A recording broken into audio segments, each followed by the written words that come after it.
तो लिखो इसमें अगला कूलाम का नियम। कल तक हम लिख चुके थे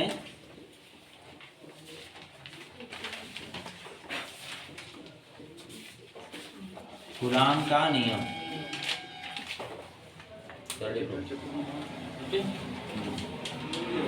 कूलाम का नियम में अब इसमें ध्यान देंगे। कूलाम का नियम में पहले, उसके बाद फिर मैं लिखाऊंगा, ठीक है। कूलाम के नियम में यदि दो स्थिर बिंदु आवेश रहेगा, जैसे यहाँ पर एक बिंदु आवेश है और यहाँ पर एक बिंदु आवेश है, ठीक है। एक यहाँ पर ले लेते हैं और एक यहाँ पे। इसका आवेश यदि हम Q1 रख देते हैं, इसका आवेश क्या रख देते हैं Q2, और इसके बीच का जो दूरी है इसको हम क्या मान लेते हैं, स्मॉल r मान लेते हैं, ठीक है। कल हम आवेश के बारे में चर्चा कर चुके थे, ठीक है, कि वैद्युत आवेश क्या है, ठीक है। वैद्युत आवेश के गुण क्या होते हैं, धन आवेश और ऋण आवेश, ये सारी चीजें हम डिस्कस कल कर चुके थे। आज हम कूलाम के नियम के निगमन के बारे में चर्चा करेंगे, ठीक है।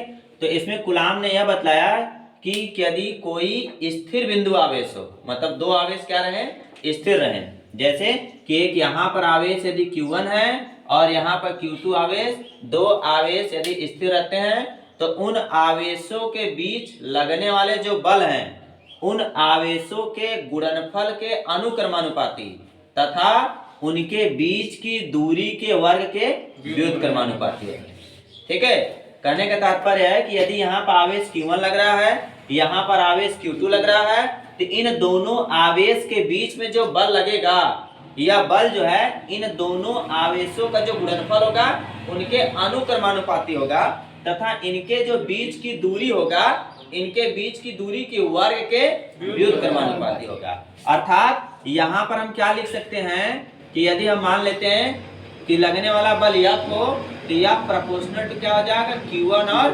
Q2, या प्रोपोर्शनल टू Q1 और Q2, ठीक है।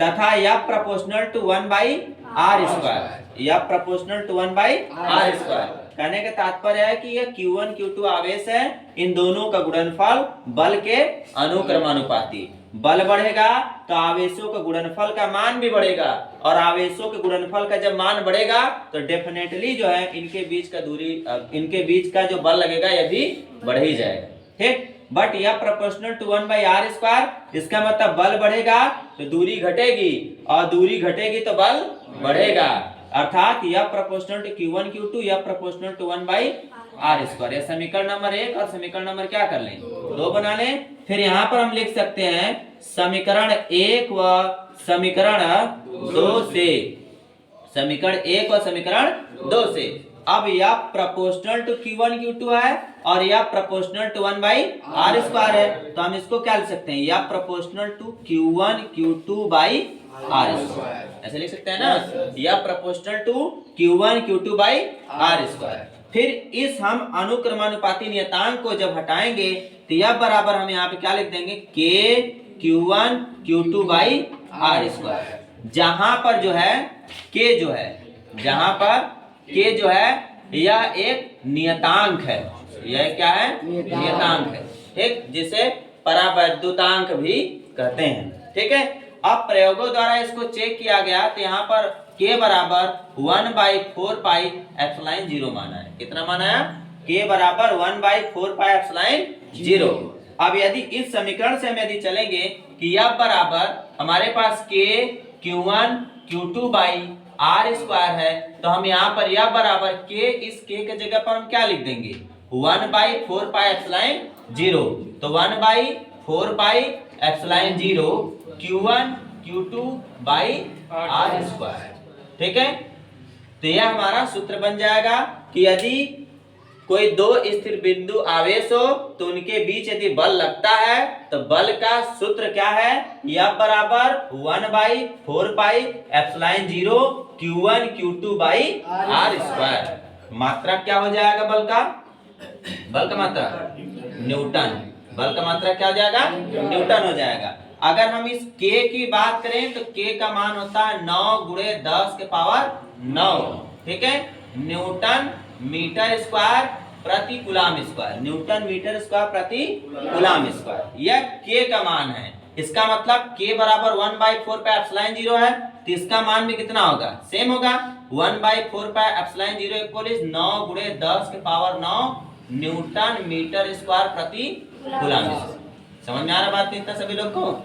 यदि k का मान 9 गुणे 10 के पावर 9 न्यूटन मीटर स्क्वायर प्रति कूलम स्क्वायर है, तो k बराबर 1/4πε0 है, तो 1/4πε0 का मान भी 9 गुणे 10 के पावर 9 न्यूटन मीटर स्क्वायर प्रति कूलम स्क्वायर होगा। जब हम क्वेश्चन लगाएंगे तो क्वेश्चन में जब यह बराबर 1/4πε0 Q1 Q2/r² जब हम यूज करेंगे तो हमारे पास आवेश दिया रहेगा, आवेश रख लेंगे, बीच का दूरी भी हम रख लेंगे, बट 1/4πε0 इन पूरा के जगह पर हम क्या रख देंगे, 9 गुणे 10 के पावर 9। ऐसे रखकर सॉल्व करेंगे, जो आंसर आएगा वह न्यूटन में लिखकर आंसर लिख देंगे। समझ में आ गई बात ना? अगर हम बात करें ε0 का, तो इसे हम वैद्युतशीलता नियतांक कहते हैं, और इनका मान कितना होता है 8.854 गुणे 10 के पावर -12 कूलम स्क्वायर प्रति न्यूटन मीटर स्क्वायर। मात्रक जस्ट इसी का उल्टा हो जाता है, न्यूटन मीटर स्क्वायर प्रति कूलम स्क्वायर हो जाता है, तो ε0 का मान क्या हो जाएगा, कूलम स्क्वायर प्रति न्यूटन मीटर स्क्वायर, और इसका मान कितना 8.854 गुणे 10 के पावर -12, जिसे हम कहते हैं वैद्युतशीलता नियतांक। इस प्रकार से जब पेपर में आएगा कि कूलम के नियम का निगमन कीजिए, तो हमें ऐसे लिखना रहेगा, और केवल बस पूछ देगा कूलम का नियम क्या है, तो हम क्या लिखेंगे कि दो स्थिर बिंदु आवेश के बीच लगने वाले बल उन आवेशों के गुणनफल के अनुक्रमानुपाती तथा उनके बीच की दूरी के वर्ग के व्युत्क्रमानुपाती होता है। ठीक, फिर नीचे लिख देंगे, अतः यह बराबर 1/4πε0 Q1 Q2/r² न्यूटन। ठीक, जब नियम पूछेगा तो ऐसे, और जब निगमन हो जाएगा तो पूरा कंप्लीट ऐसे लिखना है। समझ में आ गई बात सभी लोग को? अब चलो ये चित्र बनाओ, तो कूलम का नियम है, चित्र बनाओ, उसके बाद हिंदी में बोल रहा हूँ।